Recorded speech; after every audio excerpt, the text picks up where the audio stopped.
kong nalaman mga kaputi na pwede pala natin gawing ulam yung mga tira nating balat ng pakwan. Kasi tignan nyo itong ginagawa ng mga taga-ibang bansa sa balat ng pakwan. Ito daw yung ginagawa nilang ulam doon. At talagang hindi ka daw magsisisi kasi sobrang sarap daw neto. Grabe, pwede pala natin gawing ulam yung balat ng pakwan eh. Ano kayong lasa neto? Ayan! Wow! Grabe, ang galing naman nun mga kaputi. Pwede pala natin gawing ulam yung mga tira nating balat ng pakwan. Akala ko talaga pag naubos na natin itong ganito, tinatapon na yung para sa ibang bansa, ginagawa nilang ulam. At talaga sobrang sarap daw nun. Sakto kakakain ko lang itong pakwan nga sa bahay namin at naubos ko na siya.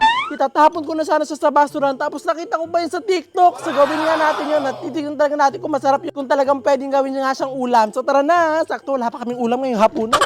Try natin yun. Tara, gawin na natin. So, una daw na gagawin, hati-hatiin natin ito ang ating pakwan na mga size na parang french fries. Ganun daw. Imbis na itapon nyo yung mga balat ng pakwan nyo dyan, ito na lang gawin nyo kung masarap talaga to. Ganyan dapat yung mangyaring hati natin.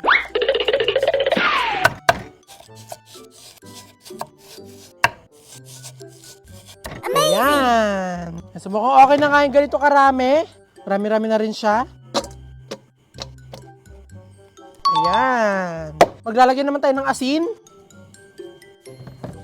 Mix. So, meron tayo ditong siling green tapos siling pula kasi ito din kailangan natin na sili. So, kuha lang tayo ng mga ilang sili. Siguro mga 7 na sili.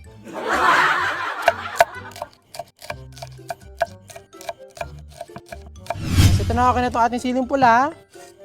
Kuha naman tayo ng siling green. Ano bang pinagkaiba ng siling green sa pula? Mas maanghang ba yung green or pula? Comment nyo nga po.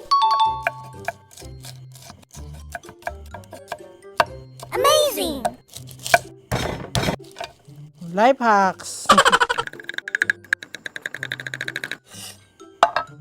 So, kompleto na yung mga kailangan natin. So, magluto na tayo. Lutuan. Sarap talaga, masarap to. So, paglagay tayo ng mantika. Bawang. Bango. Susunod na natin ilagay itong ating mga pakwan. Then mix.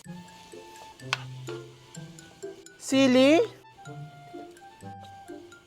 Lalagay na tayo ng asukal. Soy sauce. Amazing! Lasa na ito. Tapos, konting MSG. Takpan muna natin.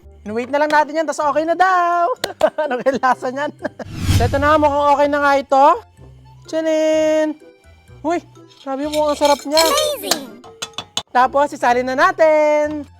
Wow! Ayan!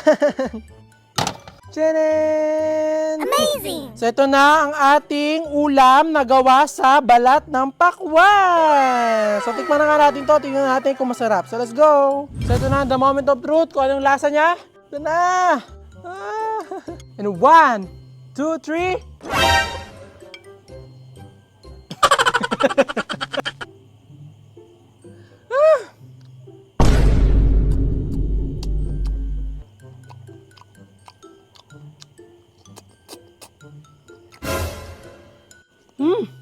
Wala. Masarap siya. Gusto mo kumakatim ng ganito ah. Sarap.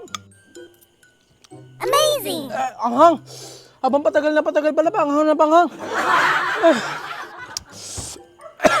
Anghang pala, kala ko. Hindi sobrang anghang.